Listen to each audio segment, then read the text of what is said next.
180,000 laborers, 3,300 officials, and 7 years of construction that was Solomon's temple. But the building that replaced it was even more ambitious. King Herod the Great used white marble and gold plates that reflected the sun so intensely it blinded travelers from miles away. It was an architectural marvel, a mountain of snow in the desert heat. But inside the most sacred room on the planet, the Holy of Holies, there was a secret that only one man knew. And it was a secret that should have terrified the nation. Every year on the Day of Atonement, the high priest would tremble as he pushed aside the heavy, 4-inch-thick veil.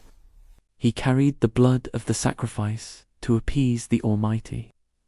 But when his eyes adjusted to the darkness, he didn't see the golden ark of the covenant. He didn't see the glowing wings of the cherubim or the tablets of the law. He saw nothing. A bare stone floor, an empty room, a throne with no king. For 5 centuries, the Second Temple was the heart of Israel, yet it was technically a hollow shell. If the presence of God had departed Solomon's temple in a visible cloud of fire, the mystery of the Second Temple is even more haunting. Why did God let them build a house for him, only to leave the seat empty? To understand the mystery, we have to look at the before and after.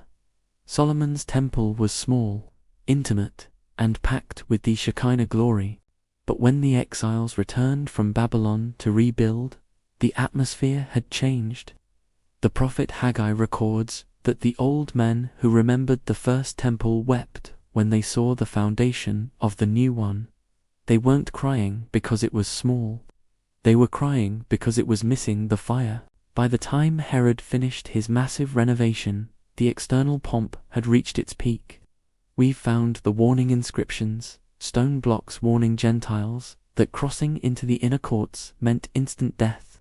The walls were higher, the security was tighter, and the rules were stricter. It was as if the religious leaders were trying to compensate for the silence of God by increasing the volume of the law. In the absence of the ark, the high priest placed the incense burner on a specific piece of bedrock called the Even Chatia. Ancient Jewish tradition claimed this stone was the center of the universe, the place where the world began. But in the Second Temple era, it became a symbol of a placeholder of faith. This created a theological tension that defined the era of Jesus. The people were desperate.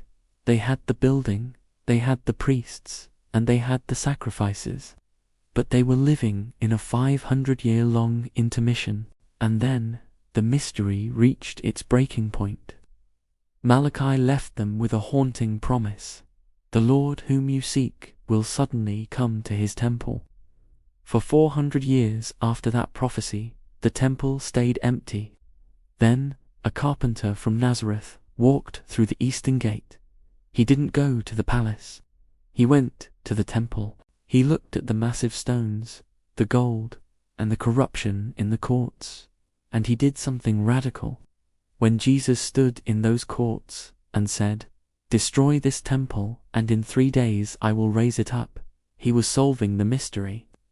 The reason the ark never returned wasn't because God had forgotten the address.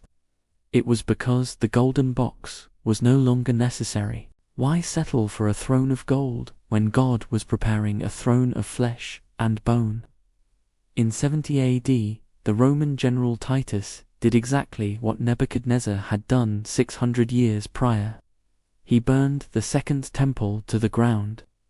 History tells us the Roman soldiers were so greedy for the gold melting between the stones that they pried every single block apart. Not one stone was left upon another, exactly as Jesus predicted. But here is the chilling realization.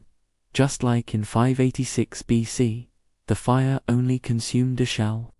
The throne had been empty for centuries because God was busy building a new temple, one made of living stones. The mystery of the Second Temple is a warning to us today. You can have the most beautiful church and the most perfect ritual, but if the throne of your heart is empty, you are just guarding a ruin. The king has moved. Have you moved with him?